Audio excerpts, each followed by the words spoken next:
സ്വപ്നം കാണുന്നത് നമുക്കെല്ലാവർക്കും ഉള്ളൊരു സ്വഭാവം എന്നല്ല, നമ്മുടെ ജീവിതത്തിൻ്റെ ഒരു ഭാഗമാണ്. അങ്ങനെ സിനിമ സ്വപ്നം കണ്ടു. അതിനു മുമ്പ് ആ സ്വപ്നം കാണൽ എന്ന് പറയുന്നത് എന്നോടൊപ്പം ഒരു സ്വപ്നം ഉണ്ടായിരുന്നു. ഒരു സിനിമ, ഒരുപാട് സിനിമകൾ 97 സിനിമയോട് അടുപ്പിച്ച് ചെയ്ത് ഞാനിവിടെ നിൽക്കുകയാണ്. പക്ഷേ ഈ മൂമെൻ്റ് എനിക്ക് വളരെ ഇമ്പോർട്ടൻ്റ് എന്ന് പറയാനുള്ള കാര്യം എന്ന് വെച്ചാൽ MT വാസുദേവൻ നായർ പ്രിയദർശൻ എന്നൊരു തിരശ്ശീല എഴുതി കാട്ടണം എന്ന സ്വപ്നം സിനിമ തുടങ്ങുന്നതിന് മുൻപ് മനസ്സിൽ കൊണ്ടുവരുന്ന ഒരാളാണ് ഞാൻ. അതിനുവേണ്ടി ഒരുപാട് ശ്രമങ്ങളൊക്കെ നടത്തിയെങ്കിലും ഒരിക്കലും എനിക്ക് സാധിച്ചില്ല. പക്ഷേ ആ മോഹം ഏകദേശം കൈവിട്ട സമയത്താണ് എനിക്ക് ഇങ്ങനെ ഒരു അവസരം കിട്ടിയത്. അതിന് സത്യം പറഞ്ഞാൽ ഈശ്വരനോട് ഞാൻ നന്ദി പറയണം. ഈശ്വരൻ കൊണ്ടുതന്നൊരു ചാൻസായിട്ട് ഞാൻ കാണുന്നത്.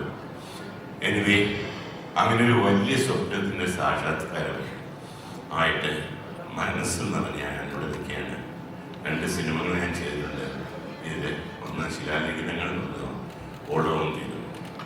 ഓടവും തീരുന്നുള്ള സിനിമ ചെയ്യാനുള്ള കാര്യം നേരത്തെ പറഞ്ഞ പോലെ ഞാൻ സിനിമ ചെയ്യണമെന്നുള്ള ആഗ്രഹം എൻ്റെ ജീവിതത്തിൽ തുടങ്ങിയത് ഓടവും തീരവും എന്നുള്ളൊരു തിരക്കഥ വായിച്ചിട്ടാണ്. അന്നാണ് ഒരു സിനിമ സംവിധാനം ചെയ്യണം എന്നുള്ളൊരു ആഗ്രഹം എൻ്റെ ജീവിതത്തിൽ തുടങ്ങിയത്. ഒരിക്കലും നടക്കുമെന്ന് വിചാരിച്ചില്ലെങ്കിലും അത് സംഭവിച്ചതിന് സർവേശ്വരനോട് നന്ദി. സാറിന് ഒരു നല്ല ജന്മദിനം കൂടെ ആശംസിച്ചുകൊണ്ട് നിർത്തുന്നു. നന്ദി, നമസ്കാരം.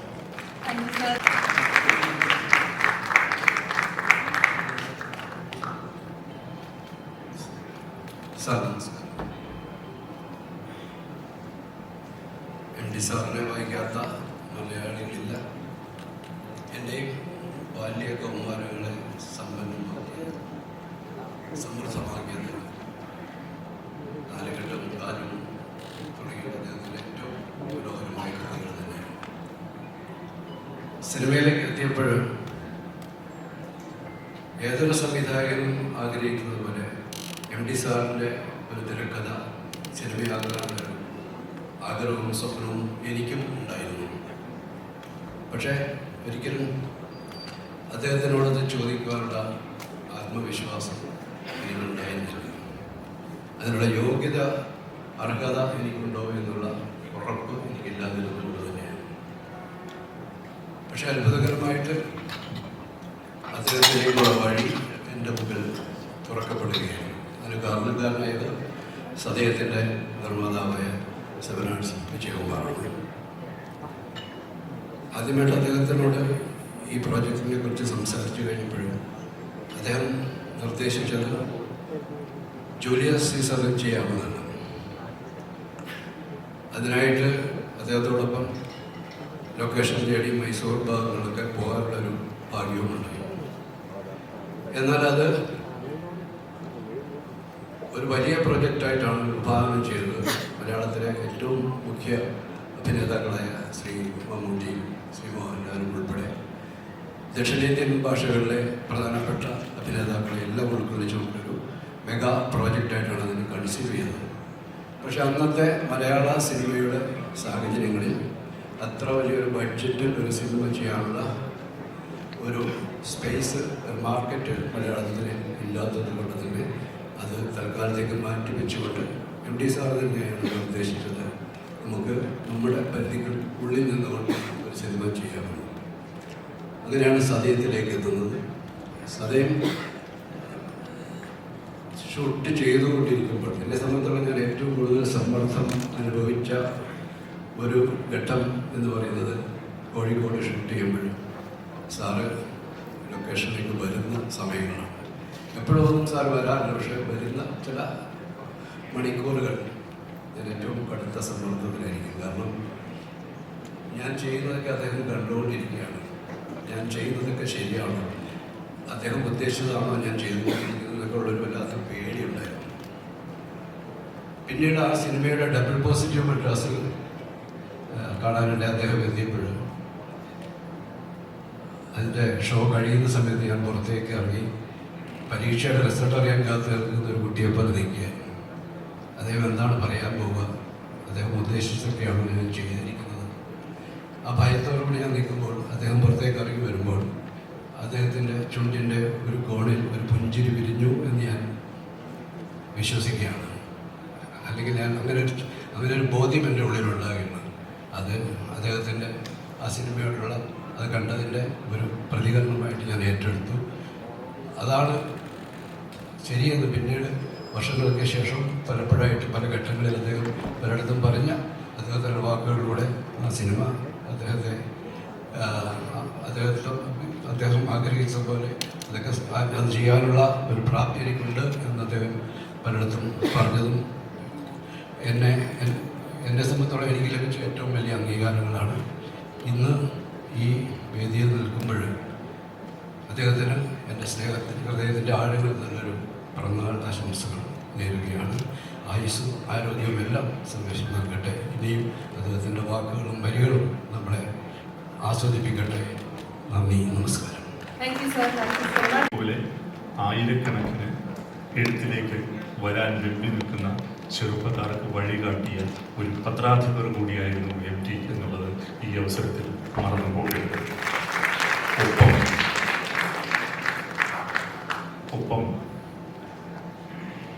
നിലപാടുകൾ പറഞ്ഞാൽ ചിറകുകൾ അറിയപ്പെടും എന്ന ഒരു കാലത്ത് നിന്നുകൊണ്ട് തൻ്റെ പ്രായം മറ്റാരേക്കാളും താൻ ചെറുപ്പമാണ് എന്ന് വിപ്ലവകരമായി ഉറക്കെ പ്രഖ്യാപിക്കുന്ന MT വാസുദേവൻ നായരുടെ നിലപാടുകൾക്കും കാലത്തെ ജയിക്കാനുള്ള കരുത്തുണ്ട് എന്ന് പറഞ്ഞുകൊണ്ട് ഞാൻ അവസാനിപ്പിക്കുന്നു. നന്ദി, നമസ്കാരം.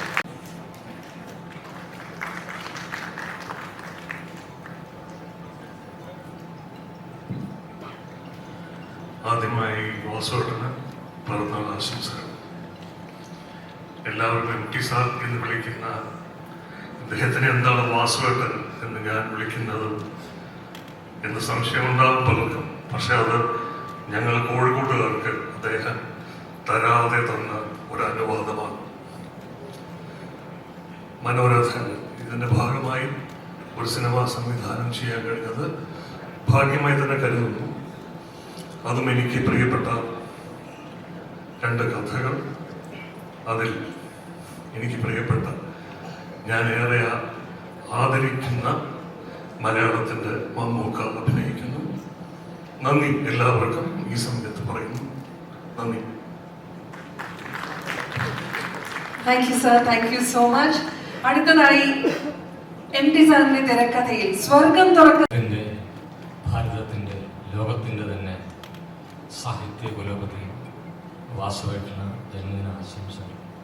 പ്രിയപ്പെട്ടവരെ, എല്ലാവരെയും പോലെ ഏതാണ്ട് 55 വർഷങ്ങൾക്ക് മുൻപ് ആദ്യമായി വാസുവേട്ടൻ്റെ കഥകൾ വായിച്ച ദിനങ്ങൾ ഞാൻ ഓർക്കുന്നു.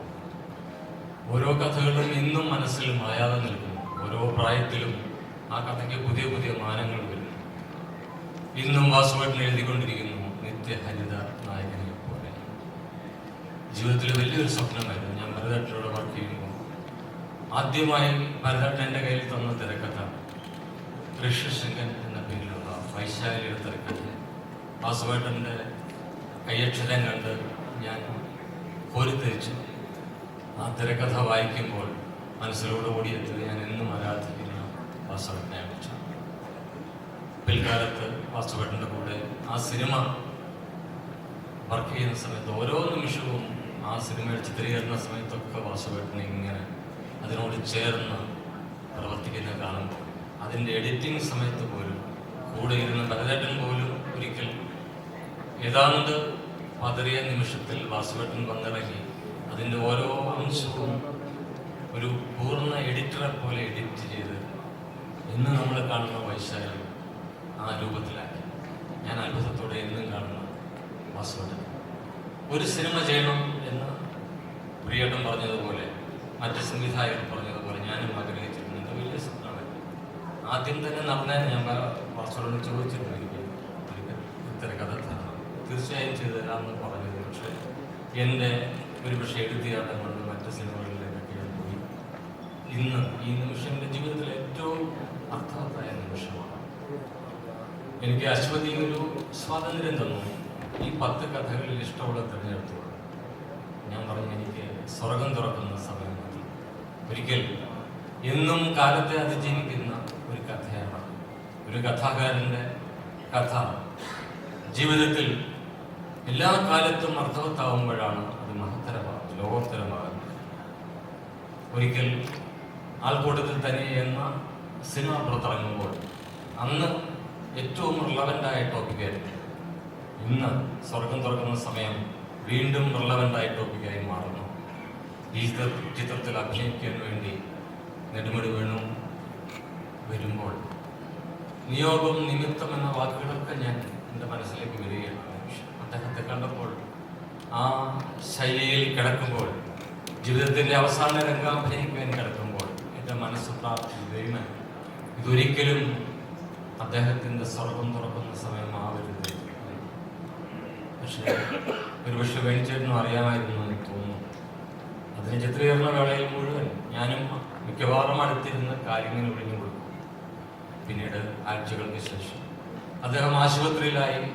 അവിടെ തൻ്റെ സഹധർമ്മിണിയെ അടുത്ത് വിളിച്ചിട്ട് പറഞ്ഞു, ഞാൻ ഈയിടെ ഒരു സിനിമ അഭിനയിച്ചു വാസുവേട്ടൻ്റെ, അതിൽ ഇതുപോലൊരു രംഗമുണ്ട്, ഞാനിപ്പോൾ കിടക്കുന്നത് പോലൊരു രംഗം. മക്കളെ വിളിച്ച് അടുത്തിരുത്തി അന്ന് വേണോട്ടം പറഞ്ഞ വാക്കുകൾ ചേച്ചി പറയുമ്പോൾ ശരിക്കും ദുഃഖം തോന്നും.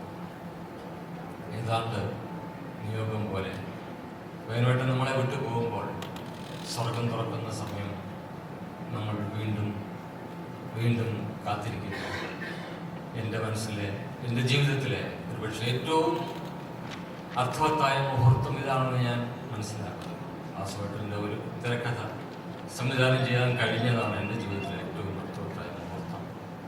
നിയോഗങ്ങളും നിമിത്തങ്ങളും കൂടെ ചേരുമ്പോൾ നമ്മളൊന്നും മനസ്സിലാക്കുന്നു. ലോകം കണ്ട ഏറ്റവും വലിയ എഴുത്തുകാരൻ നമ്മളോടൊപ്പം ഈ നിമിഷം ജന്മദിനം കൊണ്ടാടുമ്പോൾ ഇത് തന്നെയാണ് അർത്ഥവത്തായ മുഹൂർത്തം. നന്ദി, നമസ്കാരം. തികച്ചും അഭിമാനകരമായിട്ടുള്ള സന്ദർഭം തന്നെയാണ്.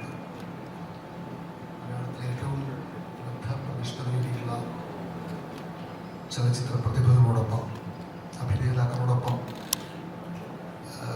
ചെറുകഥ എന്ന ഒരു ഫോം ലഘുചിത്രമായി ഉപയോഗിക്കുന്നതിന് ഏറ്റവും കൂടുതൽ ഹരം കണ്ടെത്തിയിട്ടുള്ള, അതിലൂടെ സിനിമ പഠിച്ച ഒരാളെന്ന രീതിയിൽ ഇത്തരത്തിലുള്ള പ്രോജക്റ്റ് ചെയ്യാൻ സാധിച്ചത്, അതും മലയാള ചെറുകഥയിലെ ഏറ്റവും ഉന്നതശീർഷനായിട്ടുള്ള ശ്രീ എം ടി വാസുദേവന്റെ ഒരു കഥ അധികരിച്ചുകൊണ്ട് വളരെ സന്തോഷകരമായിട്ടുള്ള അനുഭവമായിരുന്നു. പ്രത്യേകിച്ചും ഇതിൻ്റെ കഥ, തിരക്കഥകളൊക്കെ ഡിസ്കസ് ചെയ്യാനൊക്കെ ആയിട്ട് സാറ് വീട്ടിൽ ചെലവഴിച്ച നിമിഷങ്ങൾ. ഇതിന് പ്രത്യേകത കൂടിയുണ്ട്. സാറിൻ്റെ സഹധർമ്മിണി കലാമണ്ഡലം സരസ്വതി ടീച്ചർ ഈ ചിത്രത്തിൽ അഭിനയിച്ചിട്ടുണ്ട്. മാത്രമല്ല അശ്വതിയിൽ അഭിനയിച്ചിട്ടുണ്ട്. അങ്ങനെ വളരെ ഒരു കുടുംബ സെറ്റിലായിരുന്നു ഇതിൻ്റെ ചിത്രീകരണമൊക്കെ. വളരെ സന്തോഷകരമായിട്ടുള്ള ഈ ഒരു അവസരം സമ്മാനിച്ചതിന് ന്യൂസ് വാല്യൂ ഫിലിംസിന് പ്രധാനമായിട്ടും, പിന്നീട് സരിഗമ, അതുപോലെ ഇന്ന് ഇത് നമുക്ക് മുമ്പിലെത്തിക്കുന്ന, പ്രേക്ഷകർ മുമ്പിലെത്തിക്കുന്ന Z5 പ്ലാറ്റ്ഫോമിലും എല്ലാം അഭിനന്ദനങ്ങളും അറിയിക്കുന്നു. എൻ്റെ സഹപ്രവർത്തകർക്കെല്ലാം നന്ദി പറയുന്നു. നമസ്കാരം. നമസ്കാരം. എൻ്റെ കാഴ്ചയിൽ എഴുത്തുകാരൻ്റെ ഇൻറ്റിഗ്രിറ്റി ഒരു കാലത്ത് വിട്ടുകൊടുക്കാത്ത എൻ്റെ പ്രിയപ്പെട്ട എം ടി സാറിന് ജന്മദിനാശംസകൾ. അദ്ദേഹത്തിൻ്റെ എഴുത്ത് പുസ്തകങ്ങളിലൂടെ, പ്രത്യേകിച്ച് തിരക്കഥകൾ, DC പബ്ലിഷ് ചെയ്ത തിരക്കഥകളിലൂടെ വായിച്ചാണ് തിരക്കഥ എന്താണ് നമ്മളെല്ലാം പഠിക്കുന്നത്. ഞാൻ എന്നെപ്പോലൊരു ചലച്ചിത്ര വിദ്യാർത്ഥി പഠിക്കുന്നു. അതിനകത്ത് ആ തിരക്കഥ വായിക്കുന്നതിനോടൊപ്പം തന്നെ അതിന് മുമ്പ് അദ്ദേഹം എഴുതിയിരിക്കുന്ന ആമുഖമുണ്ട്. അതിനകത്ത് ആ കഥ വന്ന വഴിയെക്കുറിച്ച്, അതിൽ പലതും ചുറ്റുപാടിൽ നിന്ന് എങ്ങനെയാണ് കഥകൾ അദ്ദേഹം കണ്ടെത്തുന്നുള്ളൊരു പാഠമാണ്. ആ ടെക്സ്റ്റ് ബുക്കാണ് ഇന്നും എന്നെപ്പോലുള്ള ചലച്ചിത്രകാരൻ, ഇന്നത്തെ ജനറേഷനുള്ള ഒരു പക്ഷേ സിനിമാ വിദ്യാർത്ഥികളെന്ന് വിളിക്കാവുന്ന സംവിധായകൻ കടമെടുത്തിരിക്കുന്നു. എനിക്ക് എന്തുകൊണ്ട് ജയരാജ് സാർ പറഞ്ഞു, ജയരാജ് സാറിന് കിട്ടിയ സ്വാതന്ത്ര്യം എനിക്കുണ്ടായിരുന്നില്ല. എന്നിലേക്ക് ഷെർലക്ക് വരികയായിരുന്നു. അപ്പോൾ എന്തുകൊണ്ടാണ് എന്നെ ഷെർലക്ക് ചെയ്യാൻ സാറ് തിരഞ്ഞെടുത്തുകൊണ്ട് എനിക്ക് ഇന്നും അറിയില്ല. സാറുമായി ചെലവഴിച്ച ആ സമയങ്ങൾ, അദ്ദേഹത്തിൻ്റെ വീട്ടിൽ എനിക്ക് ഇടപെടാൻ പറ്റിയ ആ നിമിഷങ്ങളെല്ലാം വളരെ വിലപ്പെട്ടതായി ഞാൻ കാണുന്നു. പ്രത്യേകിച്ചും കേരളത്തിന് പുറത്ത് അധികം കഥകൾ അദ്ദേഹത്തിൻ്റെതായിട്ടില്ല, വളരെ കുറച്ചേ ഉള്ളൂ. അതും ഇന്ത്യക്ക് പുറത്ത് അദ്ദേഹം സെറ്റ് ചെയ്തിരിക്കുന്ന ഒരു കഥ, അത് സംവിധാനം ചെയ്യാൻ എനിക്ക് അവസരം ലഭിച്ചു. അതിൽ പ്രത്യേകമായിട്ട് ഞാൻ അദ്ദേഹത്തോട് ചോദിച്ച് മനസ്സിലാക്കിയ ചില സംഭവങ്ങളിൽ വളരെ വളരെ സ്വസ്ഥമായ അദ്ദേഹത്തിന് നമ്മൾ കലർന്ന ഭാഷ ഇതിനോട് അതിൻ്റെ എന്താ പറയുക അതിന് ആ കഥ വന്ന വഴിയെക്കുറിച്ച് എനിക്ക് പറഞ്ഞു തന്നു. ഒരുപാട് നന്ദി sir. Thank you so much. News വാല്യൂവിനും അശ്വതിക്കും ന്യൂസ് വാല്യൂവിൻ്റെ എല്ലാ ബന്ധപ്പെട്ട എല്ലാ നിർമ്മാതാക്കൾക്കും സരിഗമയ്ക്കും സി5നും നന്ദി. Thank you. Thank you sir. Thank you so